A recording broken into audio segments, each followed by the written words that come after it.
అసలు లేదంటారా? టూరిజాన్ని అభివృద్ధి చేయాలి. టూరిజం ద్వారా వీళ్ళకి ఉద్యోగాలు కల్పించాలి. టూరిజం వల్ల వీళ్ళకి మేలు జరగాలి. కానీ వీళ్ళ ప్రాంతాల్లో ఇప్పుడు ఈరోజే నేను చదువుతున్నాను, బర్కినా ఫాసో అని ఆఫ్రికాలో ఫ్రెంచ్ కాలనీ, అక్కడ నుంచి 57 టన్నుల బంగారం ఎగుమతి అయింది గత సంవత్సరం. 57 టన్నుల బంగారం. కానీ అక్కడ ప్రజలకు తిండి లేదు. ఓకే, ఖనిజాలు అక్కడ ఎవడో ఎప్పుడో పాడుకున్నాడు ఫ్రెంచ్ వాడు వలస ఏదో వెళ్ళిపోయినా ఇప్పటికీ వాడు అలాగే ఈరోజే రాశాడు ప్రొఫెసర్ ప్రభాత్ పట్నాయక్ ఆ వ్యాసం. ఆఫ్రికా అనేది ఇప్పటికి కూడా ఎందుకు బయటికి రాలేకపోతుంది వీటి నుంచి అని. ఇప్పుడు మీరు ట్రైబల్ ఏరియాస్లో అభివృద్ధి చేస్తారని, ఇప్పుడు మీరు అక్కడ 5 స్టార్ హోటల్ కడతాము, ఇంకో రోడ్ వేస్తాము, ఎక్స్క్లూజివ్ ఎన్క్లేవ్ పెడతాము, ఇవన్నీ పెట్టడం వాళ్ళ జీవితాల్లో ఏ మార్పు తెస్తుంది? జమ్మూ కాశ్మీర్ దేశ స్వాతంత్రం అప్పుడు కలుపుకున్నప్పటి నుంచి ఇప్పటి వరకు టూరిజం మీద ఆధారపడి ఉంది. అభివృద్ధి చెందింది. ఎంత అభివృద్ధి చెందింది, ఎందుకు చెందలేదు? ప్రశ్నలు ఇవన్నీ. మన మౌలిక విధానాల్లోకి ఎప్పుడు లోపలికి పోకపోవడంలో వస్తున్న సమస్యలు మీరని కాదు, సాధారణంగా టూరిజం అభివృద్ధి కావాలి, తప్పకుండా తిరగడానికి కావాలి, సంస్కృతి కోసం కూడా కావాలి. ఉదాహరణకు చిరపుంజి లాంటిది మనకు సదరన్ చిరపుంజి అంటుంటారు దాన్ని కొండ మీద.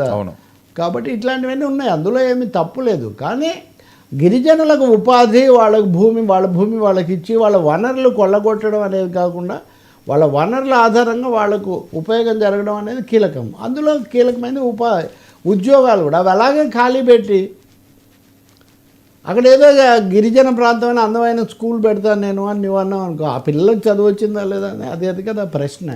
కాబట్టి ఇక్కడ టూరిజానికి దేనికి వ్యతిరేకం కాదు వర్మ, కానీ అది ఎవరి చేతుల్లోకి వెళ్తుంది, ఎవరికి ప్రయోజనం కలిగిస్తుంది అన్నది. ఇప్పుడు చాలా చోట్ల మీరు చూడండి, మీరు టూరిజం అని ఇంత అంటున్నారు, మీరు ఒకసారి రాష్ట్రంలో తిరగండి. నేను మొన్న కూడా ఒక హరిత ప్లాజా, ఎక్కడ హరిత ప్లాజాలు బాగా జరుగుతున్నాయా? అన్ని కాంట్రాక్టర్లకు ఇస్తారు, అక్కడ కాఫీ కూడా ఇచ్చే పరిస్థితి. ఎందుకని? ప్రైవేట్ వాళ్ళకి ఎందుకు ఇస్తారు అసలు? ప్రతిదీ ఆ మాత్రం ఒకప్పుడు నడిచింది కాకుండా.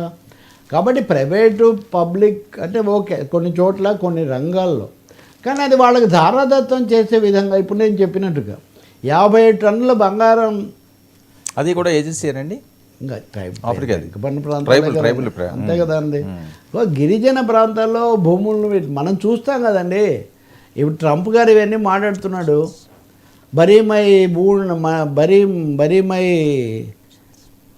హెడ్ అట్ వుండెడ్ నీ అనే ఒక నావల్ ఉంటుంది. దక్షిణ అమెరికా ప్రజలను తెల్లజాతి వాళ్ళు తీసుకున్నప్పుడు ఊరికినే ఇట్లా నా చేయి ఇట్లా పెడతాను, నీ చేయి ఇట్లా పెడతాను, నీదో గీత నాదో గీత, ఒట్లు కదా వాళ్ళకి, ఒప్పందాలు కదా, అంతే. ఆ దీవి వాడిదైపోతుంది. వీడికేం తెలీదు. వాళ్ళు చూసేసరికి ఏం మిగలేదు వాళ్ళకు.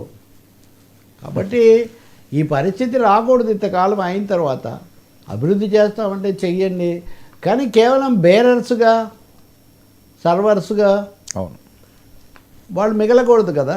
టూరిజం అంటే అభివృద్ధి, వాళ్ళు కూడా అభివృద్ధి కావాలి. అది అక్కడ. సార్ ఈటెల వర్సెస్ రేవంత్ ఏంటి తెలంగాణ రాజకీయం అంటే? ఈటెల రాజేందర్ ఈ మధ్య మాట్లాడారు, మనం కూడా మాట్లాడాం కదా. అది తెలంగాణ దివాలా ఎత్తింది, ఎవడ అప్పు పుట్టట్లేదు, దొంగల్లాగా చూస్తున్నారు ఈయన అన్నాడు. దానికి అందరూ తలా ఒకటి వడ్డీ ఇచ్చారు, బాగానే ఉంది. కానీ ఆ క్రమంలో ఈటెల రాజేందర్ కొంచెం తీవ్రంగా మాట్లాడారు ఫస్ట్. అంతేకాకుండా జగన్కు అక్కడ చంద్రబాబుకు నడుస్తున్నట్టుగా రేవంత్ రెడ్డి ఒక సైకో, ఒక శాడిస్టు, అంటే దాదాపు మనం పదాలు తిట్లతో పాటు బిరుదులు కూడా సేమ్ ట్రాన్స్ఫర్ చేసుకుంటున్నట్టుగా ఉన్నాం. నిజానికి రేవంత్ రెడ్డి ఏమి జగన్కి అనుకూలం కాదు. ఆయన ముఖ్యమంత్రి అయిన తర్వాత జగన్ వచ్చి కేసీఆర్ను పలకరించాడు కానీ నన్ను చూడలేదని వెళ్ళినటువంటి పరిస్థితి. సో సైకో, శాడిస్టు, పాటని ఫస్ట్ అని ఇవన్నీ అనేసరికి కాంగ్రెస్ వాళ్ళు అలాగే మంత్రులు కొంత దాన్ని సీరియస్గా తీసుకున్నారు. వాళ్ళు సరదాగా ఏమన్నా, సరదా కాదు, వాళ్ళు అపహాస్యం చేస్తుంది ఏంటంటే ఈటెల ఇప్పుడు కాదు అప్పుడు బీజేపీకి లీడర్ అయిపోవాలని చూస్తున్నాడు. సో నన్ను ఎక్కువ తిడితే, మా నాయకుడిని ఎక్కువ తిడితే బీజేపీ నాయకత్వాన్ని మెప్పించవచ్చు అని ఆయన తనకు అక్కడ దానికోసం more loyal than the king అన్నట్టుగా అవసరాన్ని మించి నోరు పారేసుకుంటున్నాడు. ఏపీలో కూడా ఇదే సీన్ మనం చాలాసార్లు ఇదే చూసాం. సో ఈ శాడిస్టు ఫ్రస్ట్రేషన్లో ఉన్నాడు, రేవంత్ రెడ్డి ఫ్రస్ట్రేషన్లో ఉన్నాడు అని ఈటెల అంటే, ఈటెల చాలా ఆరాటంలో అత్యుత్సాహంలో ఉన్నాడు. దానికోసం అనవసరంగా నోరు జారుతున్నాడు, విలువ పోగొట్టుకుంటున్నాడు. ఒకవేళ మీ పార్టీలో నీకేమైనా సమస్యలు ఉంటే నువ్వు తీసుకో. మీ పార్టీలో పదవి కోసం మా ప్రభుత్వం మీద దాడి చేస్తే ఏంటి అన్నట్టుగా ఈరోజు మహేష్ కుమార్ గౌడ్ పిసిసి అధ్యక్షుడితో సహా అందరూ కూడా దాడి చేశారు. చాలా ఇవి నడుస్తున్నాయి. బీఆర్ఎస్, బీజేపీ, కాంగ్రెస్, ఈ ట్రయాంగిల్ పాలిటిక్స్ చాలా తీవ్ర స్థాయిలో. కవిత చూడండి, ఆసక్తికరంగా ఉంది. ఈరోజు ఒక ఇంగ్లీష్ పత్రికలో ప్రత్యేకమైన స్టోరీ రాశారు. బయటి వాళ్ళు ఏమో కానీ నన్ను కొంతమంది ట్రోల్స్ చేస్తున్నారు. ఎవరు చేస్తున్నారో నాకు తెలుసు, వాళ్ళకి నేను తగిన పాఠం తగిన సమయంలో చెప్తానని కవిత అన్నారు. అంతకుముందు హరీష్ రావు మీద కూడా ఇలాగే చేస్తున్నారు, కొంతమంది చేయిస్తున్నారు, ఆ వివరాలు నాకు తెలుసు అని హరీష్ రావు కూడా అన్నాడు. ఈ బీఆర్ఎస్లో ఏం జరుగుతుంది? హరీష్ రావు, కవిత ఇద్దరు మా మీద ట్రోల్స్ చేయిస్తున్నారు అని పేరు చెప్పట్లేదు. ఇప్పుడు కాంగ్రెస్ వాళ్ళు చేయిస్తున్నారు, లేకపోతే ఇంకోటి చేయిస్తున్నారు అంటే వేరే విషయం. మీరు ఎప్పుడు నేను వర్మన్ గురించి ఏమీ అనలేనప్పుడు అటు ఇటు తిప్పి ఎవరు చేస్తున్నారో తెలుసు అంటే మీరే చేస్తున్నారని నేను చెప్పినట్టు కదా. కాబట్టి ఎందుకు ఇది జరుగుతుంది అంటే ఒక అంతర్మథనం ఏదో బీజేపీలో, బీఆర్ఎస్లో, కాంగ్రెస్లో సరే జరుగుతున్నట్టుగా ఉంది. ఈ ప్రాసెస్లో కవిత ఈరోజు కూడా మాట్లాడారు. ఈ మధ్య ఆమె అంతకంతకు కొంచెం కవిత డెస్పరేట్గా ఉన్నారని కొంతమంది మళ్ళీ కామెంట్స్ ఇవన్నీ. అంటే మొన్న వాళ్ళ రైతోత్సవ సభ తర్వాత ఒక కొత్త ఉత్సాహంతో వెళ్తారని వచ్చారని అనుకుంటే ఆ రాగానే ఇవి కూడా ఎందుకు యాక్టివైజ్ అవుతున్నాయి?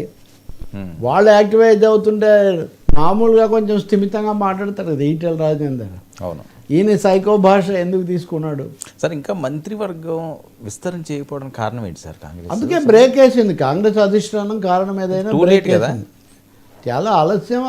అది రేవంత్ రెడ్డికి అంత ఇబ్బందిగానే ఉంది అది. ఇంకోటి, ఇప్పుడు ఉదాహరణకు ఆర్టీఐ కమిషనర్ల నియామకానికి 5 పేర్లు పంపిస్తే వాళ్ళలో 2 పేర్లు గవర్నర్ ఆమోదించలేదు. హరిప్రసాద్ ఒకటి, ఇంకొక పేరు కూడా. 2 పేర్లు ఆపి మిగిలిన వాళ్ళకి మటుకే ఒకరినేమో మార్చారు. ఇవన్నీ కూడా చేశారు. కాబట్టి గవర్నర్ కూడా అసర్టివ్. ప్రభుత్వం ఏదో పంపింది అని చేయటం కాకుండా ఒక విధమైన ఒత్తిడి ఆ విధంగా నెమ్మదిగా పెరుగుతుంది రేవంత్ రెడ్డి మీద కేంద్రం వైపు నుంచి కూడా అన్నది వినిపించే మాట.